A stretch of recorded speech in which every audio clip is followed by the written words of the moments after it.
Bonjour, ici CryptoAli, j'espère que vous allez bien aujourd'hui, 24 novembre, où que vous soyez sur cette planète. Alors bon week-end à tous. Je vais vous montrer une vidéo à l'instant qui devrait vous faire sourire et qui parle de XRP, bien entendu. Regardez bien ça. C'est parti. Again, wholesale fund managers, professional fund managers that manage your super, that sit in the equity market or the bond market. Now, the equity market is a $66 trillion market. The bond market, the American bond market, the Japanese bond market, the Italian bond market are actually over 80 trillion. Wow. So we're talking a huge amount of money here. Now, you know, fund managers, big banks like Wells Fargo or big, you know, Citigroup, Morgan Stanley, whoever it might be, or Goldman Sachs, they'll actually have Ripple, you know, in their portfolios where they sit on it, you know, because they want liquidity, or a fund manager will do the same thing that has a hedge fund. They'll sit on Ripple and they'll actually take Ripple out of circulation. Wow. So what that means, and coming back to your client's question, which is a very good one, what that means is the circulation that you see today, you know, we know it's 39 billion, but they've got 55 billion in, you know, escrow. That circulation could even become less than that.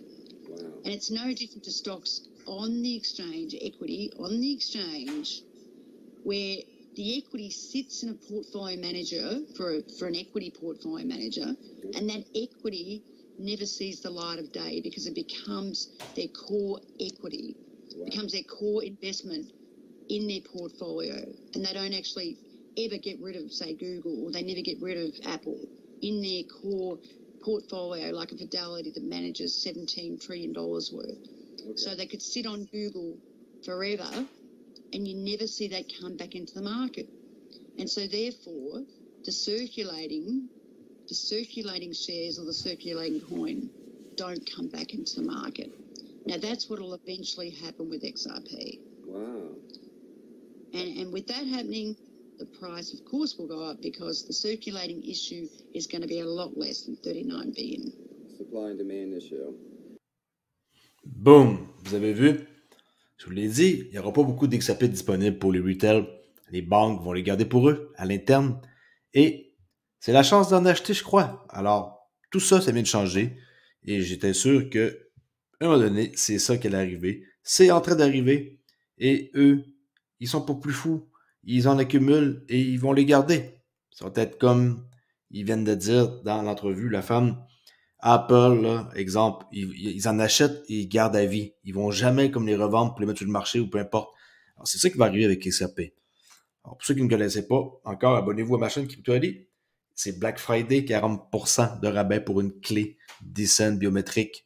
Sauvez 50$. Alors, 109$, c'est vraiment pas cher.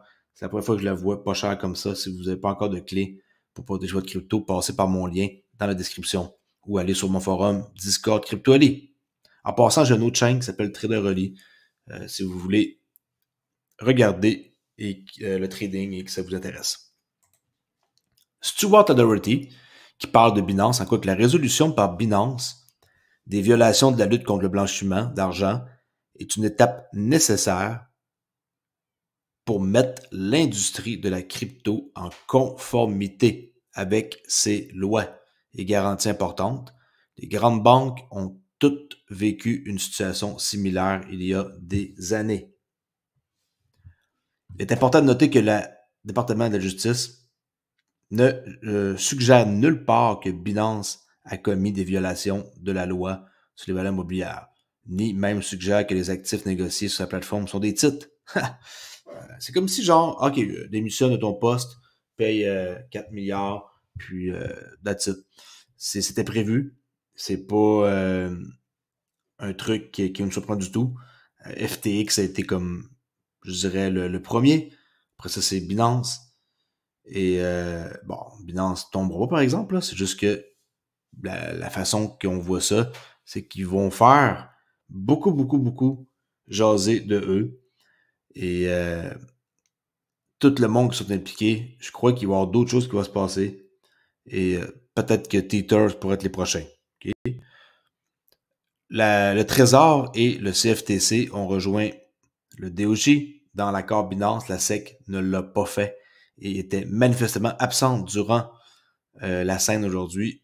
Ils n'ont rien fait. Au contraire, ils ont fait un tweet sur Kraken à la même heure qu'ils étaient censés se présenter là. C'est assez spécial. OK. Continue dans la même branche. Brian Armstrong de Coinbase qui parle en tant que tel de Binance. Regardez bien ce qu'il va dire. Il se préparait depuis des années pour ça. C'est pas un truc non plus qui le surprend. Regardez. In the crypto world, the CEO of Binance, CZ, agreeing to plead guilty to federal charges and step down from the company. Binance agreeing to pay more than $4 billion to settle money laundering charges. Our Kate Rooney joins us now with Coinbase CEO Brian Armstrong. Kate? Hi, John. Thanks for that. So, Brian, thank you for being here. We really appreciate your time today. I want to start with CEO de Binance. the significance Excusez-moi, de Coinbase. of what John just mentioned, Binance and CZ pleading guilty. What is the impact on your company, Coinbase, and the C'est quoi l'impact, ça, là, de le fait que Binance, il paye 4 milliards là, sur Coinbase? industry here?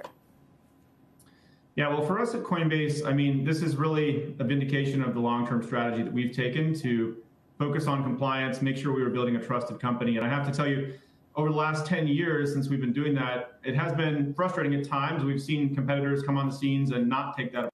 OK, depuis 10 ans, ils voient des compétiteurs arriver sur le marché, puis ça vient, puis ça part. En gros, je vous résume l'entrevue, c'est qu'il avait vu le coup venir. OK? Coinbase reste la place la plus sécuritaire qui existe. Et on sait que BlackRock va mettre une grosse quantité d'argent en custody chez Coinbase. Alors, Coinbase, je peux dire avec certitude que c'est safe.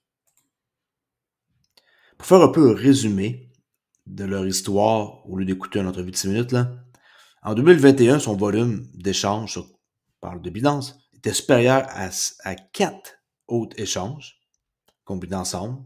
C'est 1 et équivaut à 4. Mais dans les coulisses, Binance, il y avait des problèmes avec la réglementation. C'était une bombe à retardement. C'était lancé en 2017. En moins de 6 mois, ça l'a surpassé tous les anciens échanges qui existaient. On voit que c'est pas une grosseur, accroissement très, très, très rapide, une figuration rapide. Binance a déplacé son QG, si on pourrait dire, de Chine au Japon. De nouveaux problèmes, après ça, on est arrivé avec la réglementation. 2019, ils ont lancé Binance US. 2020, ça a commencé à tomber. Le château de cartes. Et là, il y a Richard Tang, qui est l'ancien responsable des marchés mondiaux de Binance, qui va intervenir en tant que PDG. Puis lui, il est lié au World Economic Forum. Je en parlerai peut-être dans ma prochaine vidéo. Mais on voit que tout ça, c'est encore une fois orchestré.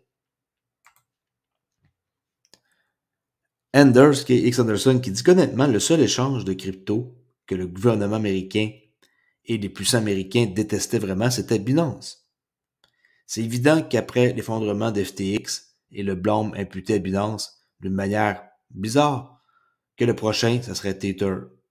Cela devait arriver et il est heureux de voir que ça se résout d'une façon raisonnable. C'est vrai, hein? C'est comme paye ça, puis ça s'arrête là. Puis rien de compliqué, là. Assez spécial. À cause de qu'est-ce qui se passe et des cartes de crédit qui atteignent maintenant un nouveau plus haut avec 1,024 trilliards de dollars. Encore une fois, je vous dis, on est sur le bord du gouffre et on le répétera jamais assez. Je pense que tout ça, ça vient de changer la donne avec des nouvelles comme qu'on peut voir, comme celle-ci, que les cartes de crédit, les dettes, les gens ne pourront pas tenir le coup comme ça. Regardez, la dette des cartes de crédit a atteint de nouveaux sommets, 1,02 trilliards de dollars. La dette élevée est la nouvelle norme, mais elle n'est pas viable longtemps avec les taux d'intérêt de cartes de crédit qui sont astronomiques, 21%. Imaginez, ceux qui prennent une carte de crédit pour acheter des cryptos et qui paient 21% d'intérêt, puis qui vont pas payer leur carte de crédit facilement, là, rapidement. Bon courage, faites jamais ça, ok, c'est une erreur. On peut voir ici Colin qui dit que cela semble-t-il louche pour quelqu'un d'autre que Binance. soit reconnu coupable de blanchiment d'argent juste avant la sortie du ETF Bitcoin. Y a-t-il un lien, par exemple? Est-ce que c'est un moyen pour BlackRock d'acquérir des quantités massives de BTC à bas prix gratuitement? Ouais. Est-ce un moyen d'éliminer la concurrence sur les marchés américains juste avant la mise en ligne des ETF? Ouais.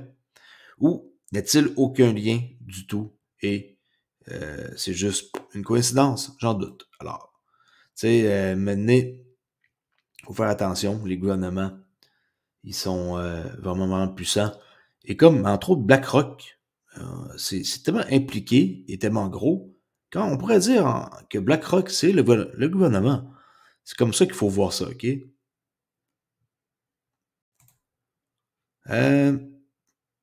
je vais vous laisser aussi sur une note positive, parce que je vais faire une courte vidéo d'une entrevue que j'avais jamais vue de Rosie Rayos, qui est dans le comité de Ripple. Regardez bien qu'est-ce qu'elle va dire sur XRP. I joined the board of Ripple because XRP serves a purpose. It's a function that facilitates cross-border payments. It's not some store of value, kind of arbitrary value that is not pegged to anything. This is actually what legitimate financial institutions use. She joined the Ripple board because...